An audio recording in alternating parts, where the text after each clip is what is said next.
안녕하세요. 수학의 피터미 학원 신요한입니다.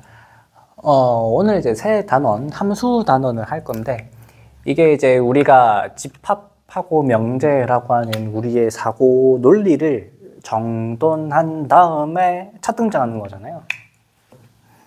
뭐부터 우리 시작할 거냐면은, 고구마 때 했던 함수라고 하는 거를 다시 정의하고 갈 겁니다. 그때 우리가 함수라고 하는 것을 어떻게 정의했냐면 x값이 변함에 따라서 y값이 하나씩 정해지는 대응관계 이렇게 했거든요.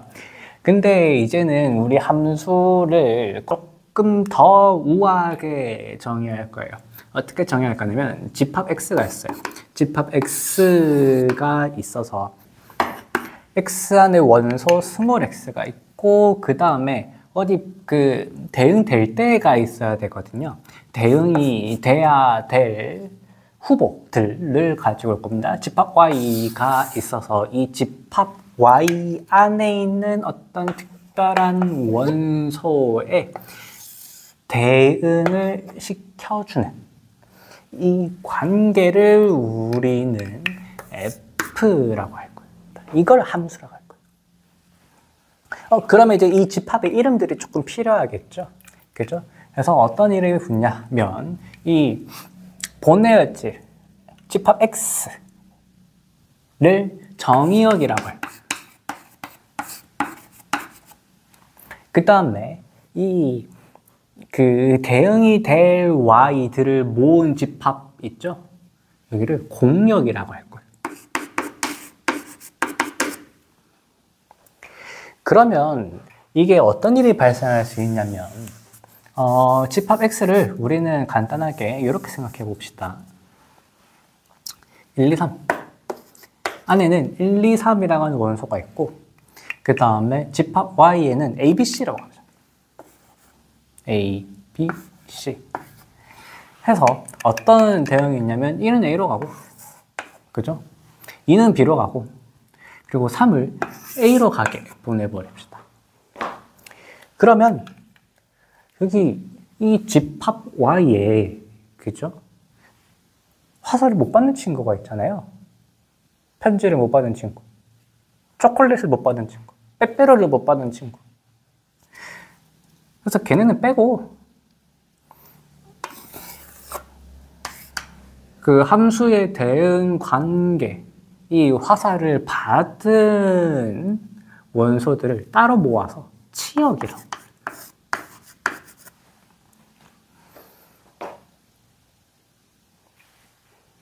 자, 근데 이제 이 관계를 잘 나타내주는 이제 여러분들이 꼬꼬마 때 배웠던 그 함수, 상자라는 뜻을 가지는 이 상자 함자, 그죠?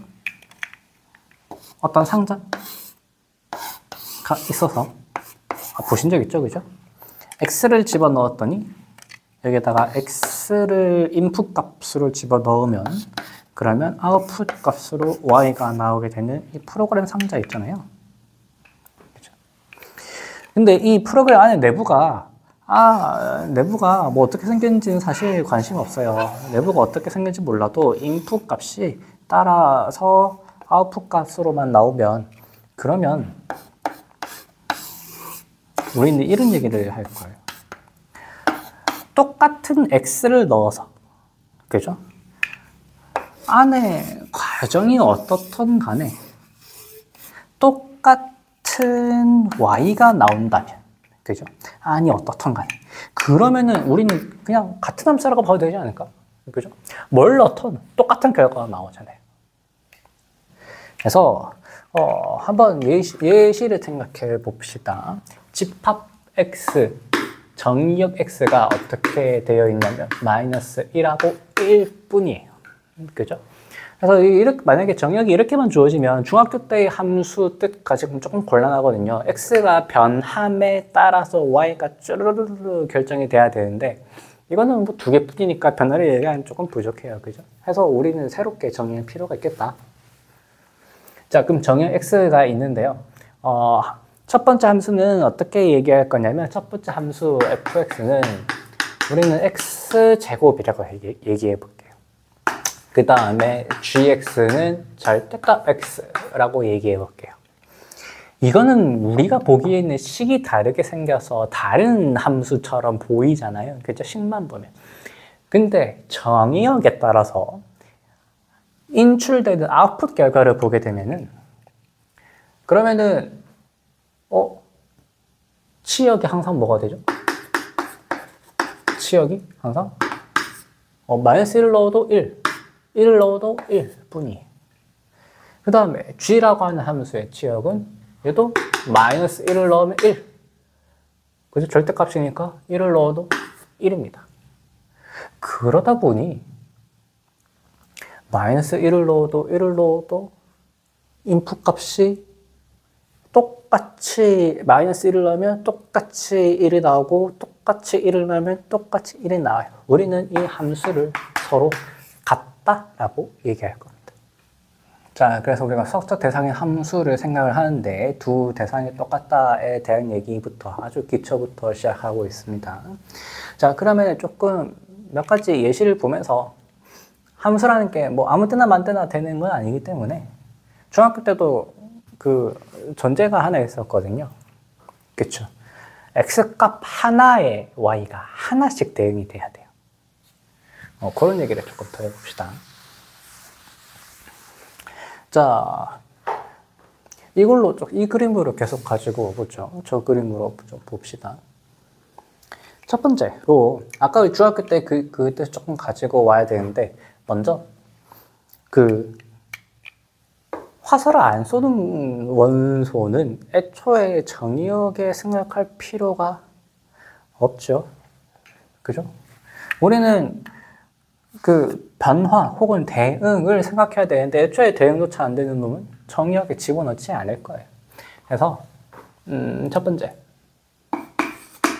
정의역에 모든 원소는 공역의 원소 y랑 공의 원소 y에 대응돼야 돼. 대응되어야 한다. 그 다음에 우리는 변화를 관찰할 거기 때문에 이것도 중학교 때 하긴 했을걸? 변화를 관찰해야 되기 때문에 x가 변함에 따라서 그죠? y가 우리는 변화를 관찰해야 되거든요. 하나씩 있어야 돼요. 뭐 2, 4, 6, 8 이런 식으로.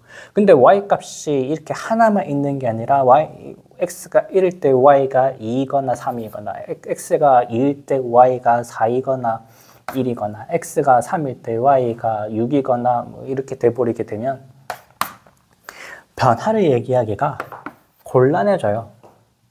그죠? 대체 x가 변함에 따라서 y가 어떻게 변하는지를 추측해야 되는데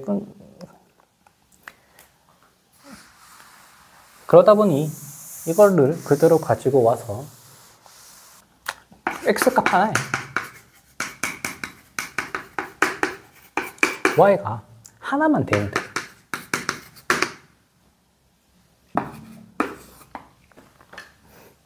x값 하나에 y가 하나만 나와야 되잖아요. 그죠? 그리고 모든 정의역의 원소는 이 공역의 원소에 대응이 돼야 되고 지금 보시는 것처럼 주황색 빼고 그러면 이걸 여기다가 이렇게 하자. 무슨 일이 발생하냐면 치역은 항상 공역의 부분집합이어야 돼요. 이미지가 다른 데에 생기면 안 돼. 무조건 공역 위에다가 생겨야 돼. 예시를 하나 가지고 와보자. f가 주어져 있는데요. 이제 함수 f를 이제 어떻게 서술하냐면 정의역 자연수 집합에서 공역 자연수 집합으로 가는 함수입니다. 그리고 fx는 ax 이렇게 함수식으로 줘요. 읽어보죠. 우리는 함수라고 하는 거를 줄 건데 정의역에서 공역. 여기서는 정의역이 자연수집합이고 공역도 자연수집합이네요. 그죠? 그리고 함수식은 우리가 자주 보던 그죠? 1차 함수, 직선 혹은 뭐 정비례 식으로 주어져 있습니다. 근데 이때 fx 빼기 fx 더하기 1의 차죠. 차가 2가 되게 하는 a 값은 뭐겠느냐 이런 거. 이런 예시입니다. 간단하죠. 그죠? 이거 뭐 넣어봅시다. 차가 2라고 되어 있고 fx가 뭔지 주어져 있으니까요. fx 자리 ax를 집어넣어보죠. 그죠? 그 다음에 fx 플러스 1, fx 플러스 1, 이 다음 거거든요. fx 플러스 1, 이 다음 거니까 x 자리에 지금 x 플러스 1이 들어가 있네. a에 x 더하기 1 이렇게. 그죠? 그래서 둘을 빼면 그게 지금 현재 2여야 되거든요. 정리 좀 합시다. ax랑 ax 빼서 사라지고요. 마이너스 a만 남네. 그 절대값은 마이너스는 있으나 없으나 따라서 a는 여기서는 플러스 마이너스 2가 나오는데 함수가 지금 어디에서 어디로 가는 거냐면 자연수 집합에서 자연수로 가야 되는 거거든. 그지? 그래서 만약에 a가 마이너스 2가 돼버리면 무슨 일이 벌어지느냐? 자, 이게 a가 이렇게. 그죠? 그 다음에 기울기가 음수일 때 오른쪽 아래를 향한. 그죠? 그러면은 1 넣었을 때 자연수로 가야 되거든요. 마이너스면 자연수로 안 가요. 그죠? 치역이 공역이 안 들어가요. 그러다 보니 우리가 가지고 올 수 있는 a 값은 뭐밖에 안 되냐면은 2밖에 가지고 올 수 없습니다.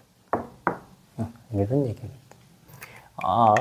이거를 우리는 이 함수가 만들어질 수 있는 이 조건 두 개 혹은 뭐 치역이 공역에 들어가야 된다. 이건 뭐 최종 뭐지?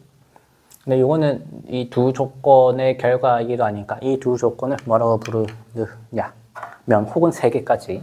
그죠? 이거 세 개 세 번째로 보고 이거를 함수가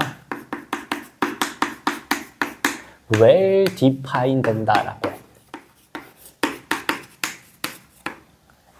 잘 정의됨이라고 우리는 번역합니다. 함수가 잘 정의됨. 언제? 두 가지 조건을 만족할 때 혹은 세 가지 조건을 만족할 때.